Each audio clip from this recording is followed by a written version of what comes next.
Hello, welcome to my channel Momoda housewife Bangla. আজ আমি শুটকি মাছ দিয়ে কচু শাকের একটা রেসিপি আপনাদের সকলের সঙ্গে শেয়ার করব। প্লিজ ভিডিওটা ফার্স্ট থেকে লাস্ট অবধি দেখবেন। এটা একদম ভিলেজ স্টাইল কুকিং। আজকে এই কচু শাকটা বানাতে যে যে উপকরণগুলো লাগবে সব কিন্তু আমার শ্বশুরবাড়ির চাষের, শুধুমাত্র 5 ফোড়নটা বাদ দিয়ে। এর জন্য নিয়েছি অনেকটা পরিমাণের কচু শাক। এখানে প্রায় 1.5 থেকে 2 কেজি কচু শাক হবে, যেটা এখনই ছিঁড়ে এনেছে মাঠ থেকে, এবং শাশুড়ি মা এটা দুটো চিড়ে নিচ্ছে পিষে, যাতে এটা তাড়াতাড়ি সিদ্ধ হয়ে যায় রান্না করতে করতে। এদিকে আমার যা মাটির চুলায় কড়াই বসিয়ে দিয়েছে এবং দিয়ে দিয়েছে সর্ষের তেল আর অনেকটা পরিমাণে রসুন। এখানে প্রায় 6 টেবিল স্পুনের মতো সর্ষের তেল নিয়েছে, আর রসুন নিয়েছে দুটো বড় মাঝারি সাইজের কোয়া। আর এখানে অ্যাড করে দিচ্ছে 5 ফোড়ন, দিয়ে একটু ভাজা ভাজা করে নেবে। তারপরে দিয়ে দিল কচুর শাকটা, যেটা খুব ভালো করে কেটে এবং ধুয়ে রাখা হয়েছিল। অনেকটা পরিমাণে দেখতে লাগছে, কিন্তু এখানে যখনই নুন দেয়া হবে এটা কিন্তু একেবারে অর্ধেক হয়ে যাবে।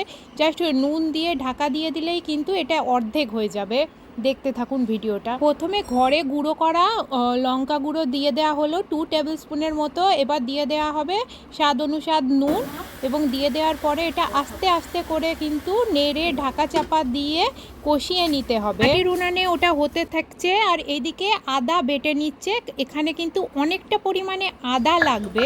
আপনারা দেখতে পেয়েছেন নিশ্চয়ই কতটা পরিমাণ কমে গেছে, একদম কমে 1/3 হয়ে গেছে ঢাকাটা খোলার পরে।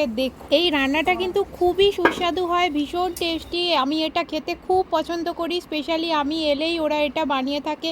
আমি এবং আমার হাজব্যান্ড এই শুটকি মাছ দিয়ে এই কচু শাকের লতি খেতে ভীষণ পছন্দ করি। এখানে নিয়ে নেওয়া হয়েছে বাড়িতে শুকানো এবং বাড়ির পুকুরের পুঁটি মাছের শুটকি, এটা করে রেখেছে, এটা একদম ফ্রেশ। এখানে আমার শাশুড়ি মা শুটকি মাছগুলো শর্টিং করতে দেখতে পাচ্ছেন, কারণ এই রান্নাটায় ছোট সাইজের যে মাছগুলো আছে, পুঁটি মাছগুলো, সেগুলোই কিন্তু মেনলি লাগবে, তাই জন্য বড়গুলো আলাদা করে নিচ্ছে।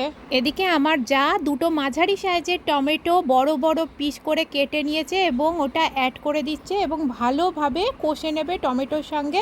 এতে হয় কি, যে অনেক সময় কচু শাকটা কোটায়, মানে চুলকায় মুখে দিলে, সেই ভাবটা কিন্তু একেবারে চলে যাবে এই টমেটোটা অ্যাড করার ফলে। অনেক ছোটো ছোটো টিপস অ্যান্ড ট্রিক্স আছে, প্লিজ ভিডিওটা ফার্স্ট থেকে লাস্ট অবধি দেখো।